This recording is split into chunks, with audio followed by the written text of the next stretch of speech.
بک یا رسول اللہ وعلی آلک و اصحابک نور اللہ صلی اللہ تعالی علیہ وآلہ وسلم وَإِن زَوَّجَ أُمَّ وَلَدِهِ وَهِيَ حَامِلٌ مِّنْهُ فَالنِّكَاحُ بَاطِلٌ لِأَنَّهَا فِرَاشٌ لِمَوْلَاهَا حَتَّى يَثْبُتَ نَسَبُ وَلَدِهَا مِنْهُ مِنْ غَيْرِ دِعْوَةٍ۔ دیکھیے ما سبق میں بات یہ بیان کی گئی تھی کہ اگر کسی شخص نے زانیہ عورت جو زنا کی وجہ سے حبلہ ہو چکی ہیں ان سے نکاح کر لیا تو نکاح جائز ہے، لیکن جب تک وضع حمل نہ ہو جائے اس سے وطی نہیں کر سکتی۔ امام اعظم ابو حنیفہ علیہ رحمہ کے نزدیک تھا، اور اگر ثابت النسب ہو تو نکاح ہوتا ہی نہیں، کیونکہ زنا کا جو ہوتا ہے وہ ثابت النسب نہیں ہوتا ہے، اس لیے وہاں پر نکاح درست ہے، لیکن اگر ثابت النسب ہو تو نکاح درست نہیں ہوگا۔ یہاں پھر اس کے بعد ہے کہ اس کی نظیر پیش کی گئی تھی کہ اگر کسی حاملہ عورت سے یعنی جو قیدی ہو کر آئی اور حالت حمل میں آئی اس سے نکاح کیا تو نکاح فاسد ہو جائے گا، کیوں؟ اس لیے کہ وہ ثابت النسب ہے۔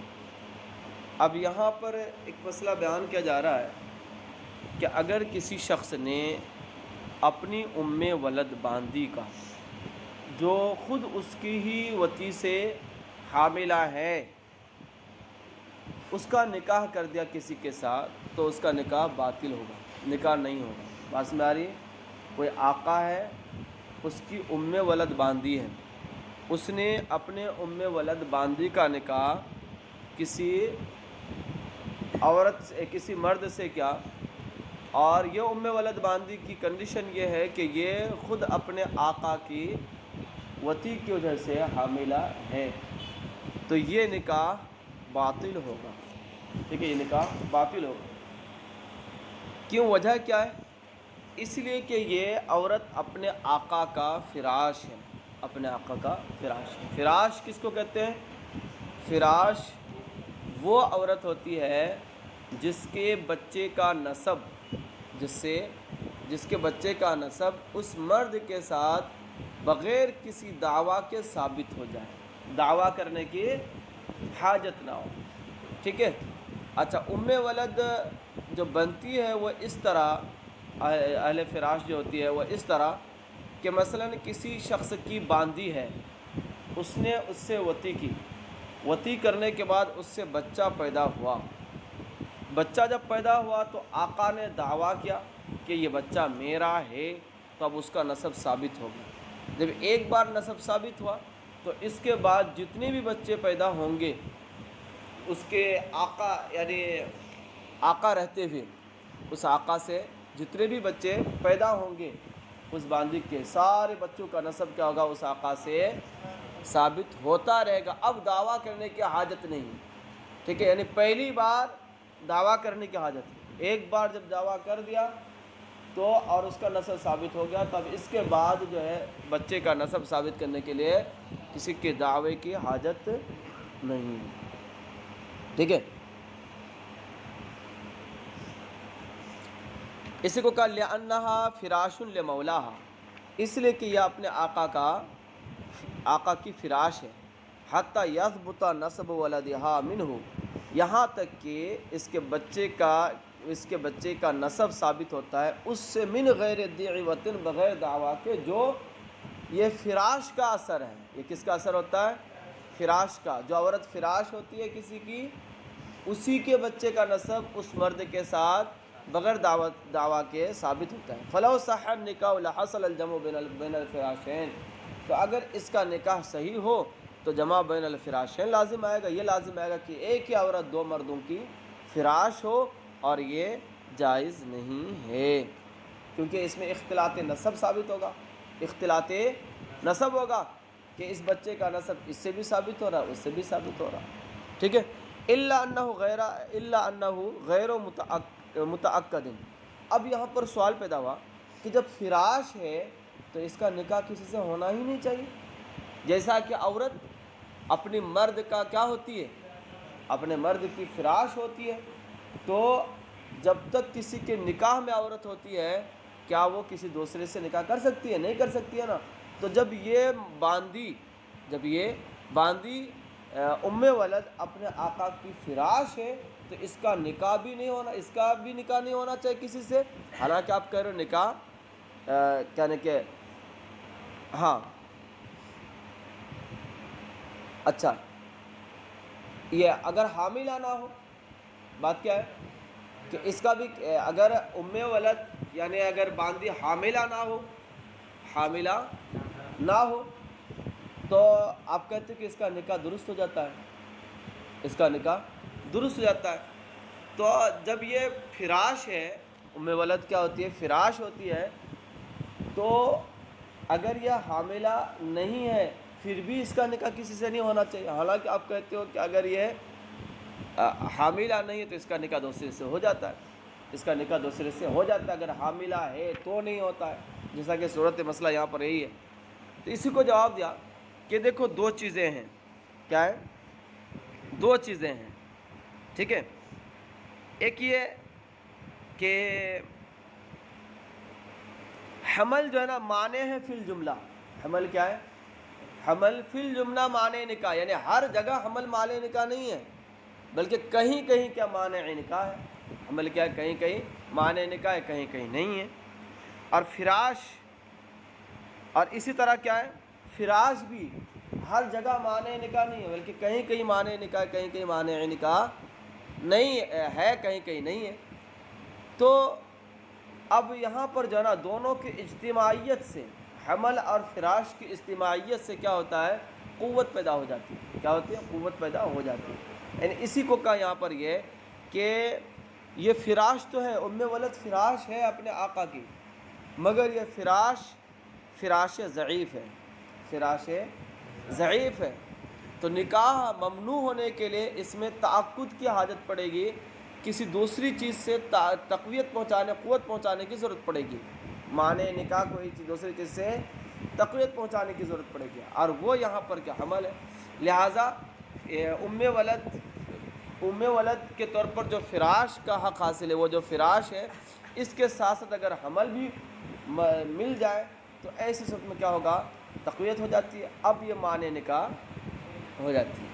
بس میں اب یہ کیا ہوتی ہے؟ معنی نکاح ہوتی ہے. تو کہا الا انہ غیر متعقد، مگر یہ کہ یہ غیر مؤکد ہے، یہ غیر مؤکد ہے.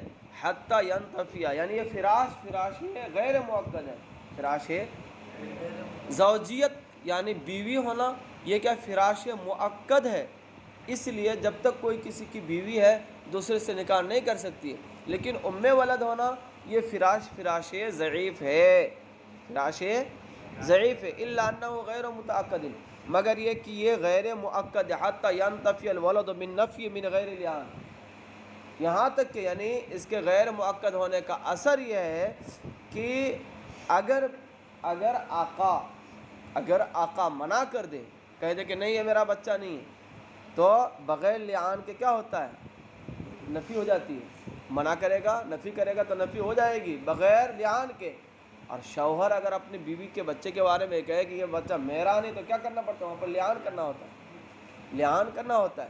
ایک اس کا اثر ہوا نا، یہ ضعیف ہے، وہ مؤکد ہے. دونوں کا فرق ہوا کہ نہیں؟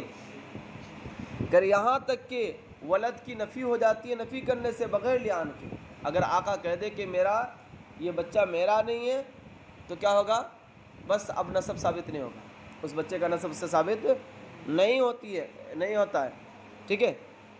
فلا يعتبر ما لم يتصل به الحمل، تو لہٰذا اس کا اعتبار نہیں ہوگا. یعنی ام ولد جو فراش ہے، ان کی فراش ہونے کا اعتبار نہیں کیا جائے گا جب تک حمل اس کے ساتھ متصل نہ ہو.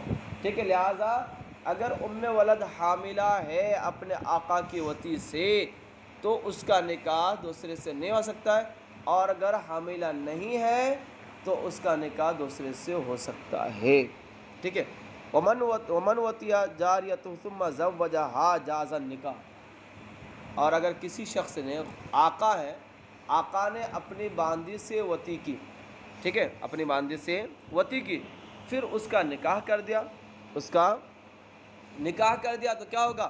جاز النکاح، نکاح جائز ہے، لأنہا لیست بفراش لمولاہا، اس لیے کہ اپنے آقا کی بولو فراش نہیں ہے، اس لیے کہ اپنے آقا کے ہر باندی اپنے آقا کی فراش نہیں ہوتی ہے، ہر باندی اپنے آقا کی فراش نہیں ہوتی ہے، لأنہا لیست بفراش، اس لیے کہ یہ فراش نہیں ہے اپنے آقا کی، فإنہا لو جاءت، اس کا اثر یہ ہے، اس کا اثر یہ ہے، فإنہا لو جاءت، کہ اگر اس کا بچہ پیدا ہو، لو جاءت بولد، اگر اس کا کوئی بچہ پیدا ہو، لا یثبت نسبہ من غیر دعوت، تو اس کا نسب آقا سے ثابت نہیں ہوتا ہے بغیر دعویٰ کیے، آقا دعویٰ کرے گا، آقا دعویٰ کرے گا تب اس کا نسب ثابت ہوگا، تو کون سی فراش ہے؟ فراش نہیں ہے۔ الا ان علیہ ان یستبرأ صیانۃ لمائہ، مگر یہ کہ آقا کے ذمے ہے استبراء کرنا اپنے ماں کی صیانت و حفاظت کے لیے، یعنی آقا پر واجب ہے، یعنی دیکھو آقا جس باندی سے وطی کرتا ہے اس باندی کو نکاح کرنا، اس باندی کا نکاح کرنا چاہتا ہے تو نکاح تو کر سکتا ہے، مگر اس پر ضروری ہے کہ نکاح کرانے سے پہلے استبراء کر لے، اس پر کیا ہے؟ واجب ہے، شوہر پر نہیں، جس سے نکاح کرائے گا اس پر استبراء کرانا کیا ہے؟ واجب نہیں ہے، ہاں البتہ بہتر ہے۔ استبراء ہوتا ہے یہ کہ ایک حیض روکے رہے، جس پہ وطی نہ کرے، ٹھیک ہے، بات میں آ رہی، یعنی وطی کرنا بند کر دے حتیٰ کہ ایک حیض آ جائے۔ وَإِذَا جَازَ النِّكَاحُ فَلِلزَّوْجِ أَن يَطَأَ قَبْلَ الْاِسْتِبْرَاءِ، ٹھیک ہے، اچھا، اور جب نکاح جائز ہے، نکاح جائز ہے تو اب کیا ہوگا؟ فَلِلزَّوْجِ، تو شوہر کو جائز ہے، ان یطأہا، کہ وطی کرے، قبل الاستبراء، استبراء سے پہلے، عند ابی حنیفہ و ابو یوسف، یہ کن کے نزدیک ہے؟ امام اعظم ابو حنیفہ اور امام ابو یوسف کے نزدیک ہے، کن کے نزدیک ہے؟ شیخین کے نزدیک ہے کہ شوہر پر استبراء کرنا کیا ہے؟ واجب نہیں، حال البتہ بہتر ہے کہ یہ بھی استبراء کر لے، لیکن کیا بیچنے والے مالک پر استبراء کرنا کیا واجب ہے، صاحبان شریعت نے واجب لکھا ہے۔ وقال محمد، امام محمد فرماتے لا احب له ان یطأہا قبل ان یستبرأہا، امام محمد فرماتے رحمہ اللہ کہ میں پسند نہیں کرتا ہوں کہ آقا کے شوہر وطی کرے استبراء کرنے سے پہلے، استبراء سے پہلے وطی کرے، میں اسے پسند نہیں کرتا ہوں۔ لا احب سے مراد یہاں پر مستحب ہونا ہے، میں مستحب نہیں سمجھتا ہوں، یعنی کہ وطی کرے استبراء سے پہلے، یعنی میں مستحب سمجھتا ہوں، یہ میرے نزدیک مستحب یہ ہے کہ وطی سے پہلے استبراء کر لے، وطی سے پہلے استبراء کر لے، لأنہ احتمل الشغل بماء المولا، اس لیے کہ احتمال ہے آقا کی پانی سے، آقا کے ماں سے، آقا کے نطفے سے مشغول ہونے کا، ممکن ہے کہ اس کے رحم میں کیا ہو؟ آقا کا نطفہ ہو، فوجبت تنزہ، لہذا ثابت ہوا تنزہ، یعنی اس سے کیا پرہیز کرنا، بچنا، فوجبت تنزہ، تو ثابت ہوا کیا؟ اس سے پرہیز کرنا، کما فی شراء، جیسا کہ شراء میں ہوتا ہے کہ اگر کوئی شخص کو باندی خریدے تو خریدنے کے بعد استبراء اس پر واجب ہوتا ہے، استبراء کیا ہوتا ہے؟ اس پر واجب ہوتا ہے۔ امام ابو محمد رحمۃ اللہ تعالیٰ علیہ کی یہ دلیل تھی، انہوں نے کیا کہا کہ میرے نزدیک مستحب ہے کہ پہلے استبراء کر لے، بولا آقا کیا خریدنے والا، وہ شادی کرنے والا کیا کرے؟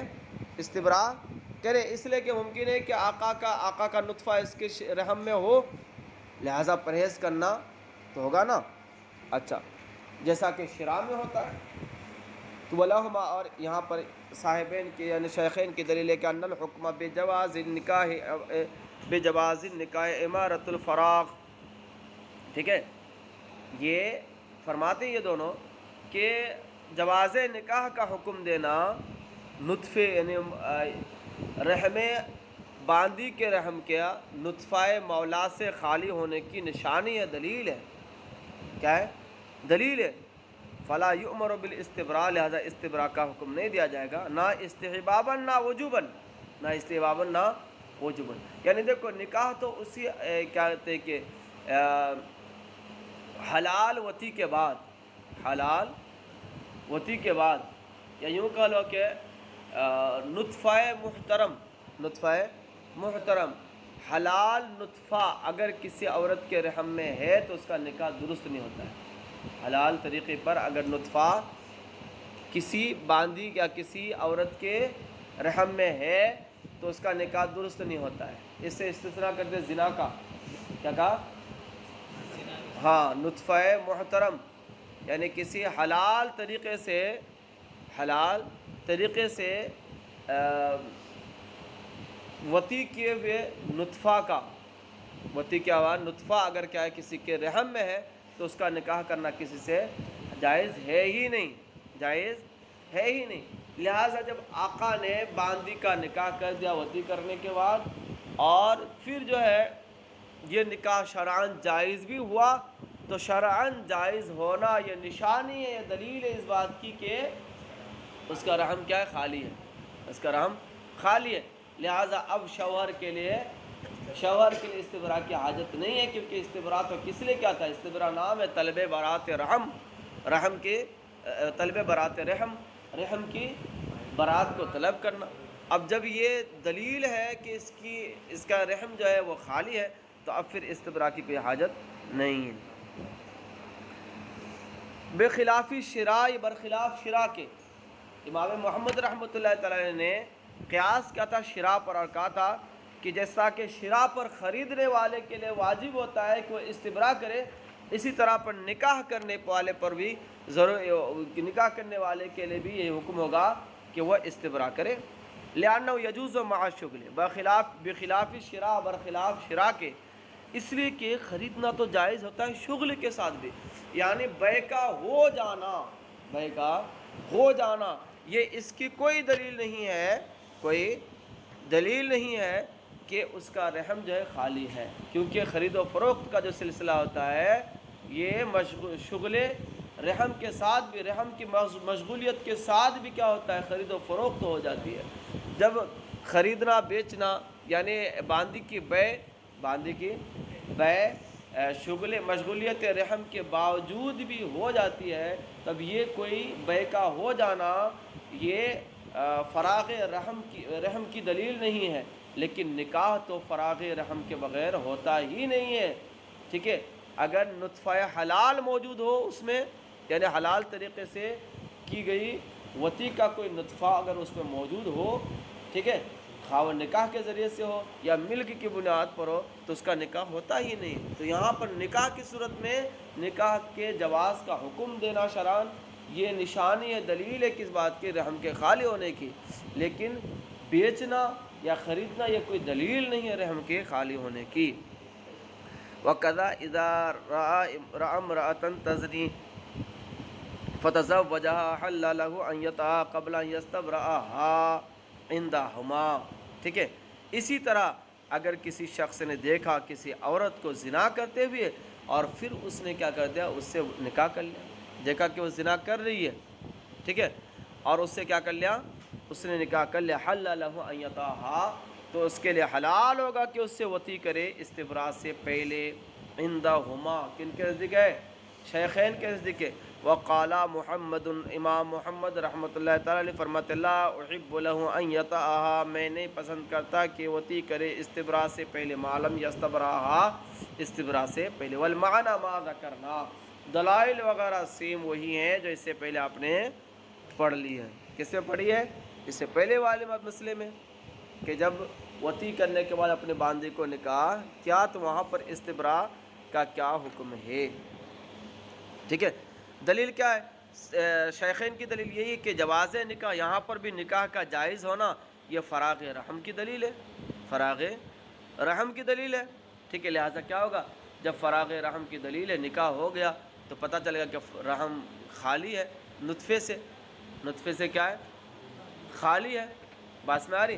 جب نطفے سے رحم خالی ہے تو نکاح کیا وطی کرنا بھی کیا ہوگا؟ حلال ہوگی، ٹھیک ہے؟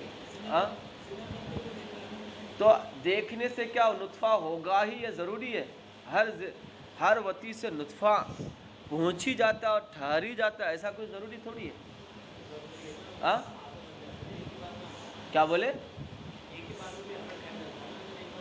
تو دلیل یہاں پر ضروری تو نہیں ہے نا، میں کیا کہنا چاہ رہا ہوں، وتی کرنے کے بعد نطفہ ٹھہر ہی جائے، یہ کوئی ضروری تو نہیں ہے؟ ضروری ہے کیا؟ ضروری نہیں ہے۔ جب ضروری نہیں ہے اور اس کا نکاح شرعاً ہو گیا، جس کا مطلب ہے کہ اس کا رحم کیا فارغ ہے، کیونکہ کیا ہوتا ہے، یہ فراغ رحم کے ساتھ کیا کہتے ہیں کہ مشغولیت رحم کے ساتھ جو ہے نکاح نہیں ہوتا ہے، ٹھیک ہے؟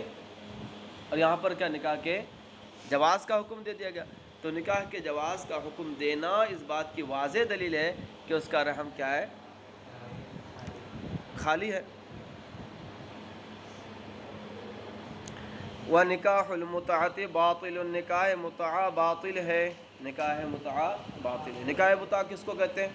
وَهُوَ أَن يَقُولُ وہ یہ کہ کسی عورت سے أَتَمَتَّعُ بِكِ كَذَا مُدَّةً بِكَذَا مِنَ الْمَالِ، اتنے مال کے بدلے اتنے مدت تک میں تجھ سے تمتع کروں گا، تجھ سے تمتع کروں گا، ٹھیک ہے،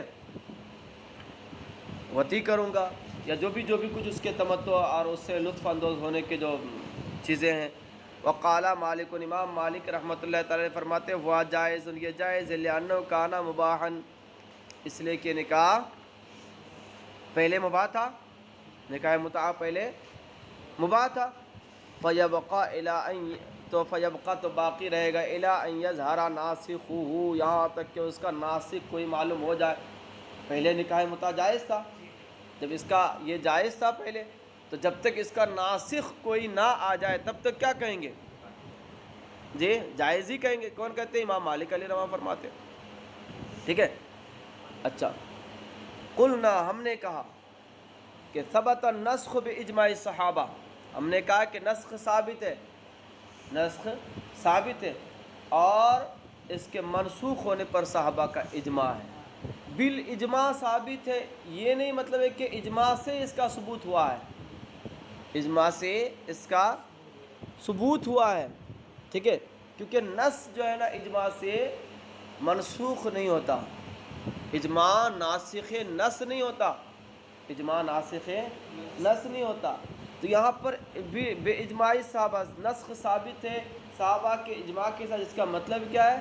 اس کے منسوخ ہونے پر، اس کے منسوخ ہونے پر صحابہ کرام کا اجماع ہے، یعنی مطلب یہ ہے کہ سارے صحابہ کرام ادلہ کے ذریعے سے، دلیل کے ذریعے سے، روایتوں کے ذریعے سے، ٹھیک ہے، اس بات پر متفق ہیں کہ یہ منسوخ ہے، یعنی سب نے کیا ہے؟ سب نے ہی اس کی روایت کی ہے، سب نے ہی اس کی روایت کی ہے، یعنی یہ کہ اس کے ناسخ جو روایت ہے، اس کی ناسخ جو روایت ہے، اس روایت کو سب نے صحیح مانا ہے اور سب نے اس پر عمل کیا ہے، سب نے اس پر عمل کیا۔ مطلب یہ نہیں کہ اس کی کوئی دلیل نہیں ہے، کوئی روایت نہیں ہے اور سب متفق ہو گئے، جمع ہو گئے کس پر؟ منسوخ ہونے پر، اس کے اجماع کے ذریعے سے، ایسا نہیں، بلکہ اس کا ناسخ کون ہے؟ نسخ خود موجود ہے، اور اس نسخ کی روایت کرنے میں، اس نسخ پر عمل کرنے میں سب متفق ہیں۔ وابن عباس صح رجوع الى قولہم فتقرر الاجماع، اب یہاں سے ایک اعتراض کا جواب ہے کہ صحیح مذہب مختار کے مطابق یہ ہوتا ہے کہ اجماع میں اکثر پر اتفاق نہیں کیا جاتا ہے، کیا جی اکثر پر اتفاق نہیں کیا جاتا ہے، بلکہ اتفاق کل ضروری ہے۔ اجماع کے لیے کیا ہے؟ اتفاق کل ضروری ہے۔ تو جس زمانے میں اجماع قائم ہوا، ٹھیک ہے، یعنی جس زمانے میں اجماع ہوا کہ بھئی سب کے سب اس کی روایت کرے اور اس کو مان رہے، تو اس وقت تو حضرت ابن عباس رضی اللہ تعالی عنہما نے نکاح متعہ کو حلال فرمایا تھا، انہوں نے ان کے حرام ہونے کا اور ان کے باطل ہونے کا قول نہیں کیا تھا۔ تو اس کا جواب یہ دیا گیا کہ پہلے جو ہے اگرچہ یہ اس کے جواز کے قائل تھے، مگر بعد میں انہوں نے بھی رجوع کر لیا ان کے قول کی طرف، تو لہٰذا اجماع کا ثبوت ہو گیا۔ قلنا و ابن عباس رضی اللہ تعالی عنہما، حضرت ابن عباس رضی اللہ تعالی عنہما صح رجوعہ الی قولہم، ان کا رجوع کرنا ثابت ہے، صحیح ہے ان کے قول کی طرف، فتقرر الاجماع، لہذا اجماع ثابت ہو گیا، ٹھیک ہے۔ والنکاح المؤقت باطل، نکاح متعہ اور نکاح مؤقت، نکاح مؤقت بھی باطل۔ دیکھو یہ دونوں میں جو ہے نا، نکاح مؤقت میں بھی متعہ کا معنی پایا جاتا ہے، فرق صرف اتنا ہے کہ نکاح مؤقت